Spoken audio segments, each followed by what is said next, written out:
मंगलमय स्वरूप आप हम सबके सामने प्रस्तुत किया।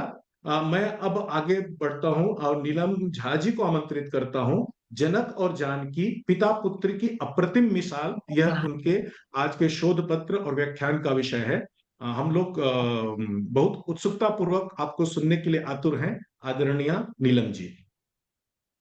जी, मैं नीलम झा सिकंदराबाद से। सभी को मेरा प्रणाम। सर ने हमारे जो आज का विषय है वो उसका शीर्षक बता दिया है, तो अधिक समय ना लेते हुए मैं वक्तव्य शुरू करती हूँ अपना। हमें स्वधर्म का निर्वाह करना सिखाती रामायण कथा शुभाचरण करना बताती। प्रेम की अनकही भाषा में पिता और पुत्री के बीच का रिश्ता जितना गहरा होता है उतना शायद ही कोई और रिश्ता हो। यह समर्पण, मार्गदर्शन और अटूट समर्थन के धागों से बुना हुआ रिश्ता है। भारतीय संस्कृति में मानवीय गुणों के अंतर्गत प्रेम, त्याग, करुणा, समर्पण आदि का बहुत महत्व है। इन गुणों को चरित्र का हिस्सा बनाने में पिता की महती भूमिका होती है। राम कथा में मिथिला के राजा जनक की भूमिका महत्वपूर्ण है। सीता जी उन्हें भूमि से प्राप्त हुई थी। इस पुत्री का लालन पालन जनक जी ने जिस तरीके से किया वो वर्तमान परिप्रेक्ष्य में अनुकरणीय और प्रासंगिक ही नहीं बल्कि प्रेरक भी है।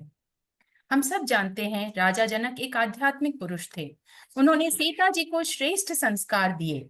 सीता जी जितनी करुणा की सागर थी उतनी ही प्रशिक्षित योद्धा भी थी। वह जितनी निपुण अर्थशास्त्र राजनीति विज्ञान में थी उतनी ही ब्रह्मांड के ज्ञान में भी निपुण थी। वो राम के मुख्य सलाहकारों में से एक थी। सीता जी ने भले ही त्याग का जीवन चुना हो, लेकिन यह निर्णय उन्होंने स्वेच्छा से लिया था। प्रश्न उठता है, इन महान गुणों का बीजारोपण उनके व्यक्तित्व में किसने और कैसे किया। आज आदर्श पुत्री के रूप में सीता जी का उदाहरण देना इंद्रधनुष में एक और रंग, एक सुंदर रंग भरने के समान है। यह कहना अतिशयोक्ति नहीं होगी कि सीता जी के चरित्र में ये श्रेष्ठ मानवीय गुणों का समावेश अपने पिता द्वारा दिए गए श्रेष्ठ संस्कारों के कारण ही हुआ।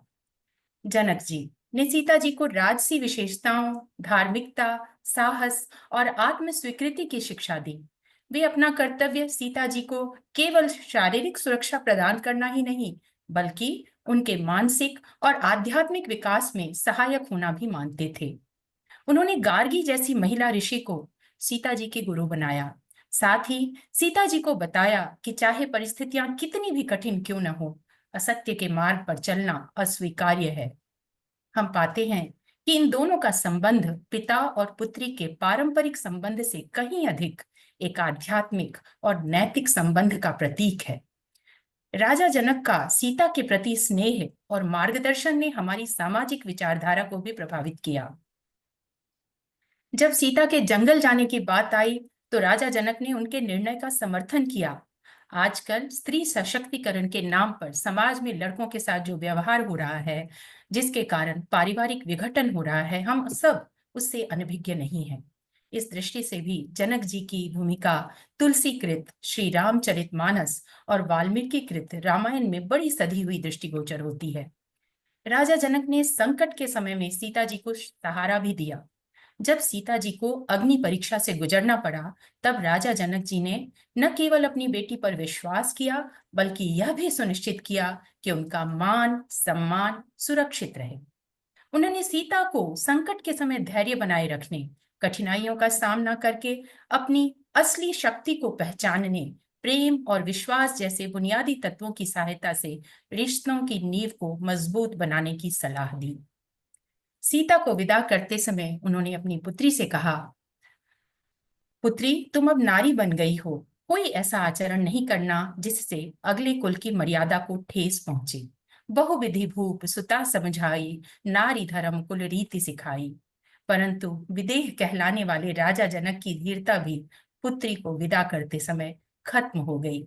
ये वही राजा हैं जिनके बारे में कहा जाता है कि अगर वो अपना एक हाथ पुष्प पर रख दें और दूसरा अग्नि पर, और उनके नेत्र बंद कर दिए जाते थे, तो उन्हें अनुभव ही नहीं होता था कि उनका कौन सा हाथ पुष्प पर है और कौन सा अग्नि पर।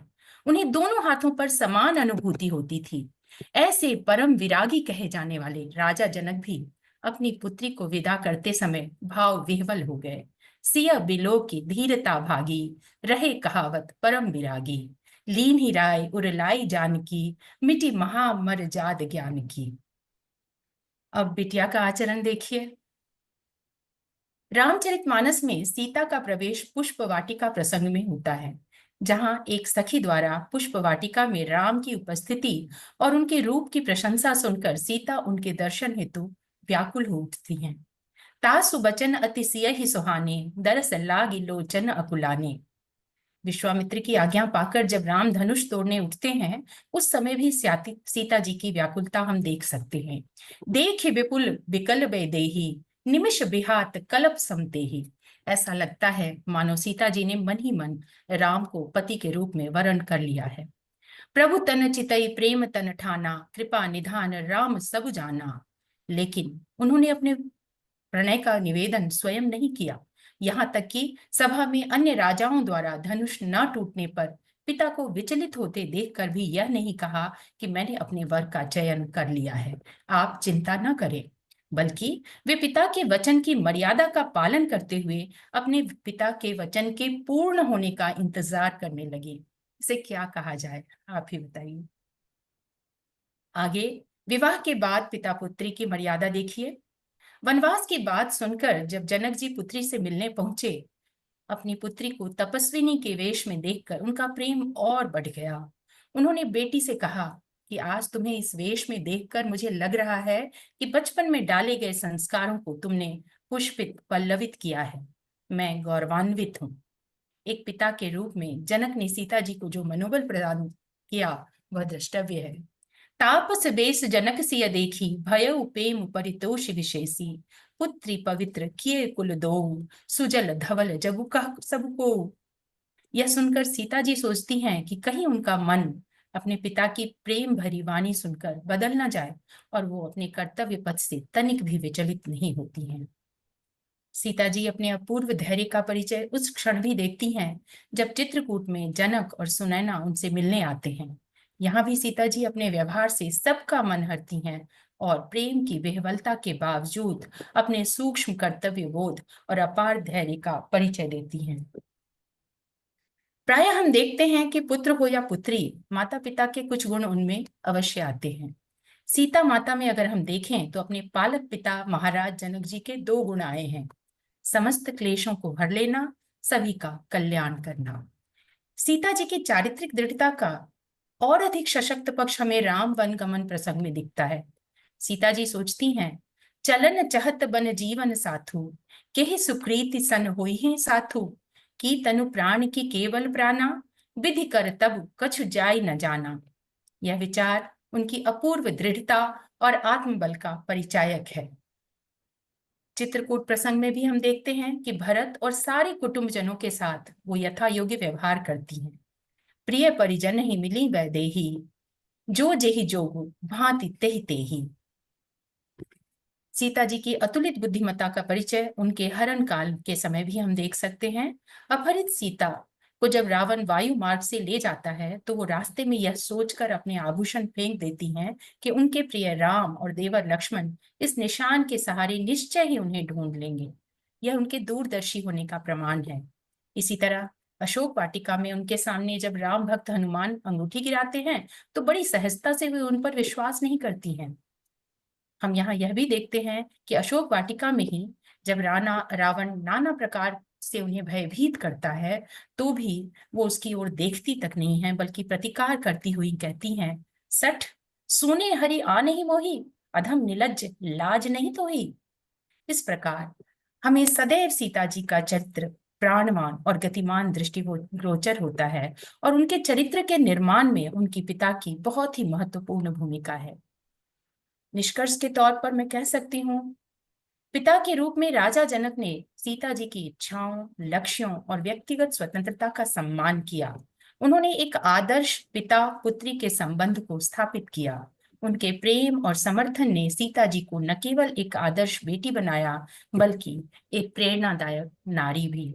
राजा जनक और सीता जी की जीवन यात्रा को देखकर हमें ऐसा लगता है कि एक पिता अपनी पुत्री के जीवन को कैसे संपूर्ण बना सकता है। और हम यह भी जानते हैं कि एक सशक्त और शिक्षित महिला समाज की धुरी होती है। तो इस बात को ध्यान में रखते हुए हम जनक जी द्वारा सीता जी को दी गई शिक्षाएं उनको अपने चरित्र में अपना सकते हैं, और हमें विश्वास है कि ये शिक्षाएं निश्चित रूप से ही भविष्य में भी आगामी पीढ़ियों का मार्गदर्शन करती रहेंगी। इसी के साथ मैं अपने वक्तव्य को विराम देती हूँ। आप सभी को प्रणाम और अवसर देने के लिए बहुत बहुत धन्यवाद। मंच को नमन। बहुत बहुत बहुत बधाई नीलम जी आपको।